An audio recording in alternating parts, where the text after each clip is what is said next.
सुप्रभात।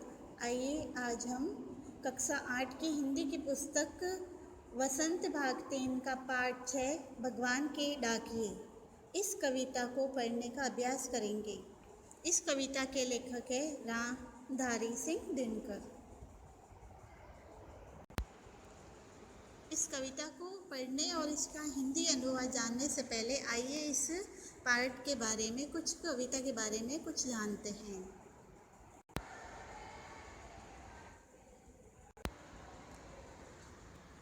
जैसा कि आप जानते हैं कि हमारे इस कविता का शीर्षक है भगवान के डाकिए।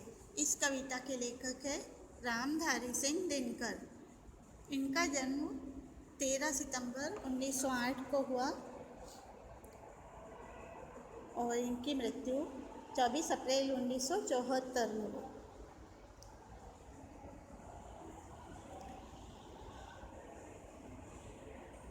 भगवान के डाकिए इस कविता के द्वारा कवि हमसे यह कहना चाहते हैं कि भगवान बादलों के द्वारा पेड़ पौधों पहाड़ों के लिए संदेश भेजते हैं। बादलों द्वारा बरसाया जाने वाला जल उनके लिए एक सुखद संदेश लाता है। कवि पूरे विश्व को एक मानते हुए ये कहते हैं कि प्रकृति ने दो देशों में फ़र्क नहीं समझा है। वे कहते हैं कि एक देश से दूसरे देश को जाती सुगंध को कोई बांध नहीं सकता है। इस कविता की भाषा तत्सम और तद्भव शब्दों से युक्त एक सरल भाषा है। आइए भगवान के डाकिए इस कविता को पढ़ने का अभ्यास करते हैं। पक्षी और बादल ये भगवान के डाकिए हैं जो एक महादेश से दूसरे महादेश को जाते हैं। हम तो समझ नहीं पाते हैं मगर इनकी लाई चिट्ठियाँ पेड़ पौधे पानी और पहाड़ बाँचते हैं। हम तो केवल यह आंकते हैं कि एक देश की धरती दूसरे देश को सुगंध भेजती है और वह सौरभ हवा में तैरते हुए पक्षियों की पंखों पर तैरता है और एक देश का भाप दूसरे देश में पानी बनकर गिरता है। इस कविता में डाकिया शब्द आया है, उसका हिंदी अर्थ होता है संदेश देने वाला व्यक्ति। महादेश का हिंदी अर्थ होता है विशाल देश। चिट्ठियाँ यानी पत्र, बाँचते यानी पढ़ना। केवल का हिंदी अर्थ है सिर्फ। आकतनायन अनुमान लगाना। धरती का हिंदी अर्थ होता है पृथ्वी। सुगंध का हिंदी अर्थ है खुशबू। सौरभ का भी हिंदी अर्थ होता है खुशबू। पंखों यानी पंख। तीरता का हिंदी अर्थ है तैरता। भाप यानी वाष्प। आइए बच्चों अब हम कविता की पंक्तियाँ पढ़ते हुए उसके हिंदी अर्थ को जानने का प्रयास करते हैं। कविता की पंक्तियाँ इस प्रकार है। पक्षी और बादल ये भगवान के डाके हैं जो एक महादेश से दूसरे महादेश को जाते हैं। हम तो समझ नहीं पाते हैं मगर उनकी लाई चिट्ठियाँ पेड़ पौधे पानी और पहाड़ बाँचते हैं। इन पंक्तियों का यह भावार्थ है कि पक्षी बादल हवा इन्हें कोई भी बांध कर नहीं रख सकता है और यह एक महादेश से दूसरे महादेश ऐसे ही एक जगह से दूसरे जगह आते जाते रहते हैं और एक तरह से वहाँ का संदेश हमारे देश में लेकर आते हैं। हम तो उनकी भाषा को नहीं समझ सकते हैं क्योंकि एक देश से दूसरे देश में बहती हुई हवा सिर्फ महसूस की जा सकती है और हम उनके द्वारा लाए हुए संदेशों को समझ नहीं पाते हैं। उनके द्वारा लाया गया ये जो पत्र है वे पेड़ पौधे पानी और पहाड़ सब अपने अपने तरीके से कहकर सुनाते हैं। जैसे एक देश का पानी दरिया बनकर बहता है तो दूसरे देश तक वह पहुंचता है, ऐसे ही ऊंचे ऊंचे पहाड़ जो प्रकृति है उन्हें हम देखे दूर से ही नज़र आते हैं। ऐसा लगता है जैसे कोई झांक रहे हैं एक देश से दूसरे देश की ओर। इसी तरह से पेड़ पौधे जब फूल से भर जाते हैं उनमें एक नई महक पैदा हो जाती है, वो भी बिना किसी बंधन के आज़ादी से बहती है और अपनी खुशबू फैलाती है।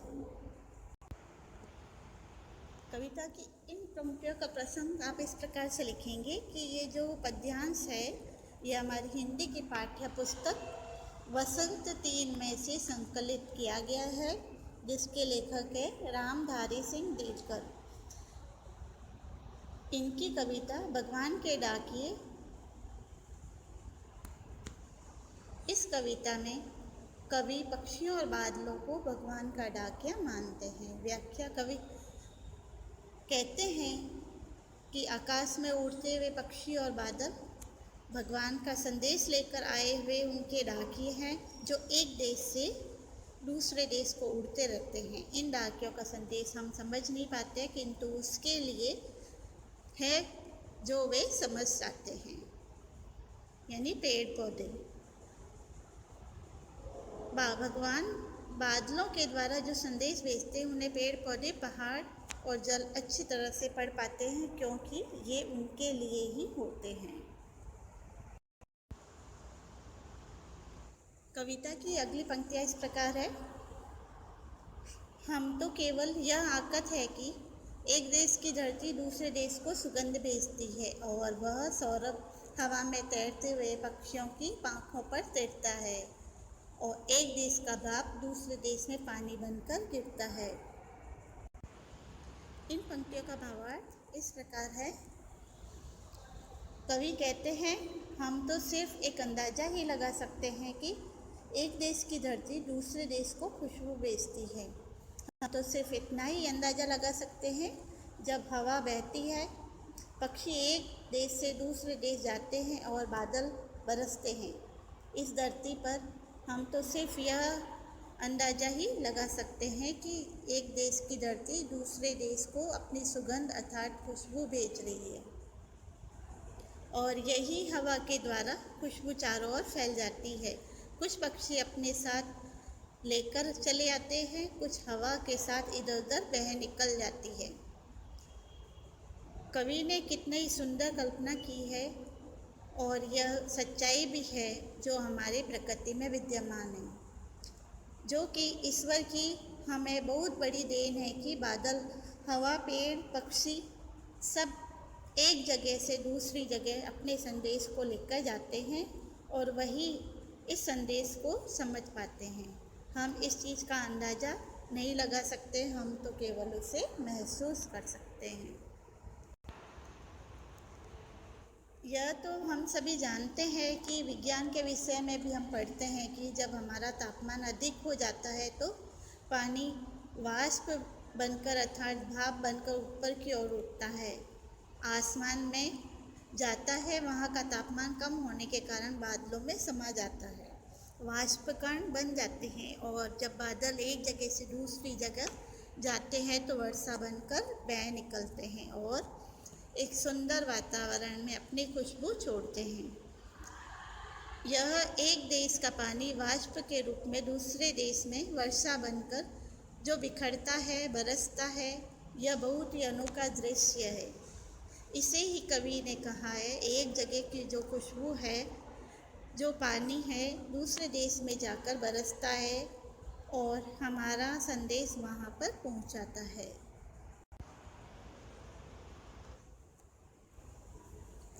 कविता के प्रसंग को आप इस प्रकार से लिखेंगे। प्रस्तुत पद्यांश हमारी हिंदी की पाठ्य पुस्तक वसंत 3 में से संकलित रामधारी सिंह दिनकर कृत रचित कविता भगवान के डाकिये से ली गई है। इस काव्यांश में कविता की पंक्तियों में कवि पूरे विश्व को एक मानते हैं और इन पंक्तियों की व्याख्या इस तरह से लिखेंगे। कवि कहते हैं कि हम मनुष्य देश को उनकी सीमाओं से जानते हैं, किंतु प्रकृति किसी सीमा को नहीं जानती, वह अपना वरदान सबको देती है। सुगंध किसी बंधन को नहीं मानते हुए एक देश से दूसरे देश उड़ती जाती है, वही महक पक्षियों के पंखों पर बैठकर इधर से उधर उड़ती रहती है और एक देश से उठी भाप दूसरे देश में वर्षा बनकर बरसती रहती है। बच्चों, आज हमने कक्षा 8 की हिंदी की पुस्तक का पाठ 6 भगवान के डाकिये इस कविता को पढ़ा। इसकी भावार्थ, प्रसंग और व्याख्या को जानने का प्रयास किया। आपको भी इस कविता और उसकी भावार्थ और हिंदी अर्थ को बार बार पढ़कर याद करने का अभ्यास करते रहना है।